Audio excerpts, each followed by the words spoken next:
She just need to propagate the script that you did in a right manner. And because she's already a customer, she would be able to do it right. Am I making sense? Now that should fall in place from the customer-centric perspective. So the next thing is, let's say you are a new guy. You flew in from US, a Harvard MBA, came in to join a job, and you have no idea about this business. The best place to do. And if you got a client who have no idea, for whom you have no idea about the vertical of the business, these 19 questions would get you started well.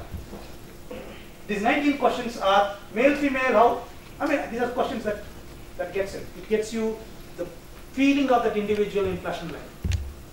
And this works amazingly well in B2B. You know why? Because in B2B sales, nobody gives that kind of personal attention that you could give through e-marketing. Right? I don't really need to fret. Today I can call my client's manager and say, hey, happy wedding anniversary. And I could do that on Facebook. And I could, it's just not happy wedding anniversary. I would probably create some image and post it there. People feel special because you spent your time, intellect, sweat and tears a little bit more. Today, do this exercise. On Facebook, change your birth date to something in the next week. I can guarantee you, nobody would come back. Everybody would say happy birthday, whatever, but nobody would come back and say, hey, that was a bad birthday. It's not your birthday. Because it's automatic. The more automatic it is in e-marketing, the higher, the lesser the value for doing it.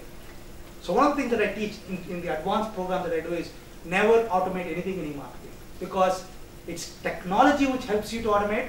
Marketing is not automation. Marketing is connecting with individual to individual.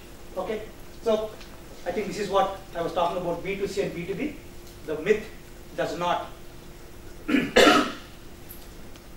So will she pay you and will the client pay you? For example, if you sell water bottles like Bisleri, one of you are here, that's B2C. But if I'm buying Bisleri for my company, the engagement process is very different. I need to have that you have a purchase order created, I need to figure out what the budgets. It's a very different thing, so you need to get that done. Now, other important thing is the network effect. Anything that you do on online has a network effect. You want it or don't want it. If somebody comes to you or to me and say, can we do viral marketing? I actually pray to disappear from there, because viral marketing cannot be done. It's a natural phenomenon. So what you do is, you create all the strategy for a communication script, customer-centric plus, your tactics, integrated TAO, everything done. You start here and you start seeding your communication. And I'm completely ready when my communication goes viral. So I should know when my communication is going viral, and if it's going viral, what is it I need to do, and how quickly I can take advantage of it, out of it. You look at Caller Reading. It was a song which was going viral. If they had not put that SMS or some number to download the caller tune, the 100 crores would have gone out of the window. So we did this case study at IMA. In fact, Dhanush himself said, look, I never realized that selling the song rights for such a song, and Sony made some 10 times, 15 times of the money. So you need to be real. And if you look at Sony channel at that point in time, they have uploaded something like 576 videos by the time, and they are waiting for an opportunity. So they had the entire know-how of, if something goes viral, how I can take advantage of it. It looks like a case study where you see everything fell in place. I'm told that it generated about 100 crores of caller tune downloads across the globe. It is an accident. That's where I'm saying. Natural phenomena. By the way, there are no accidents. I believe in Kung Fu Panda. But it was planned.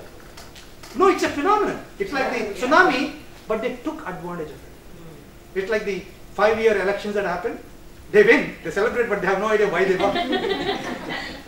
It's the same thing, it's a natural phenomenon. Okay? So you need to be clear about your network effect. So we talked about UGC and CGC right now when we saw the funnel.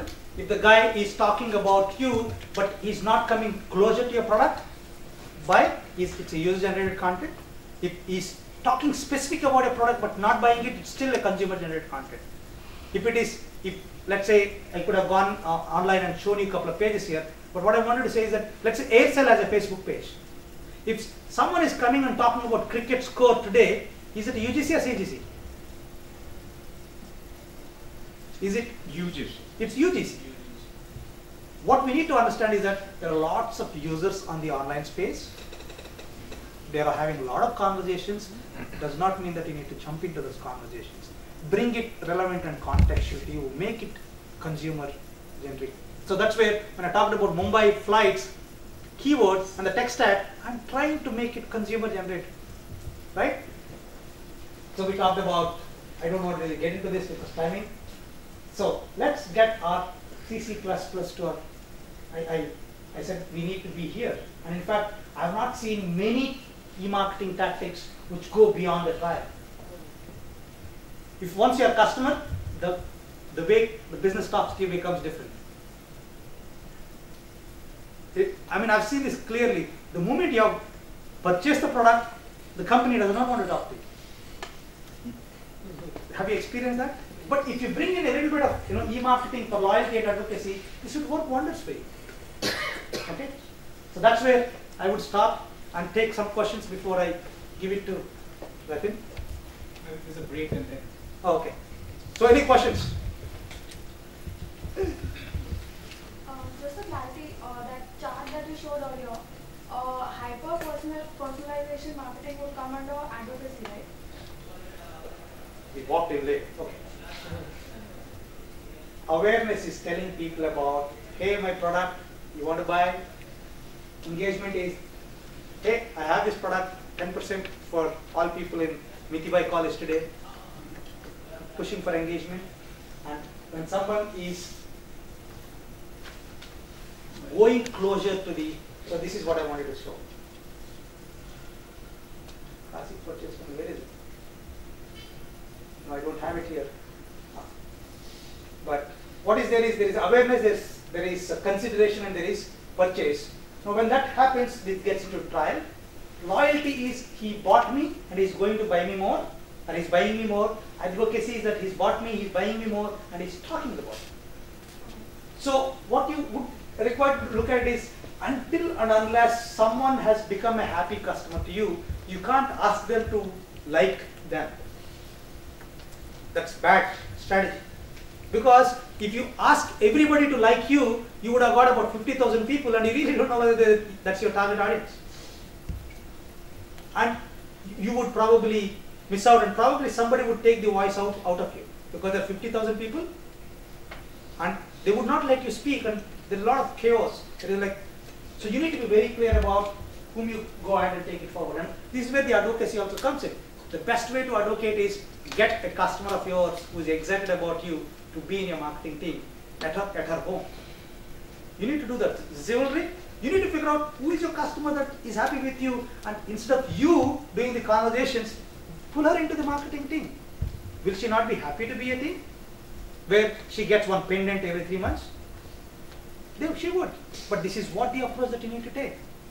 Yeah? Next question, last Yes, question. advocacy could be negative as well as positive also, both. Pardon me? A happy customer can bring in more customers. Right. Unhappy customer can, stop 10 customers. So how do we handle that as marketers? I would love to start a business where I have a lot of customers who are bad mouthing me. That's an improvement for me. Okay? If I were to really look at it, if there are 10 customers who are talking bad about me, it is a clear indication that my marketing promise vis-a-vis the delivery that I do, the experience, there is a gap. I need to plug it in because I am an ongoing concern in terms of business. If I don't, it will bring in more bad customers. So I need to really look at what happened to Dell Health. When Dell Health happened, they said social blogging, shocking, everything is creating big brands to come down to their knees. But Dell actually worked it around, and today, if you put a problem about your Dell machine and anywhere in the internet, I can guarantee you that somebody would call you saying that, hey, you mentioned about a problem, can I get on? So they have opened something called the listening command center. So are you trying to tell us, convince us that, let's say, example of Coke and Pepsi, they had a pesticide issue. It was totally negative advertisement. The sale of that is come down now. It is not going up at all for the last 5 years, 5-6 years. That's like murder. Yeah. So they have to develop juices. They No, have to that's water like, to there are few things which the customer would be happy with. Yeah. There would be few things customer will not be happy with. For example, Nityananda Swami. Yeah. But look at it, the power of religion. He is not even remembered about what he did. Right? And he is a guest in some Kumbh Mela, something. You know, that's India first. Yeah. That's a market that you need to understand. But if it is a pesticide in Pepsi Coke, they can handle it a lot more better. Mistakes happen. We are human. We are attempting to improve it, and then they can get into some kind of a Handling at the cost. When I look at like my spends, I had to spend huge money to come out of that. Same thing happened with Nestle. They had maybe a few places. So a mistake of that nature for that kind of a business will be high. For why I'm talking about it, a simple thing like a logo change for a brand like Gap. One fine morning, the marketing had decided, look, I'll change the logo of the Gap without even worrying about the customer, and the customer gave it back to them. It costed them another like $2 billion or something. So the mistakes that you do at that level have a different way to look at it. But you can help the business become human, catering to the people who are not happy with it, and ensure that I would improve upon it. Yeah? Thank you very much. Thank you. I would. We will take 10 minutes break. 25. Yeah, we're starting the next session at 3:30. Thank you very much. I'll see you next time around. Thanks.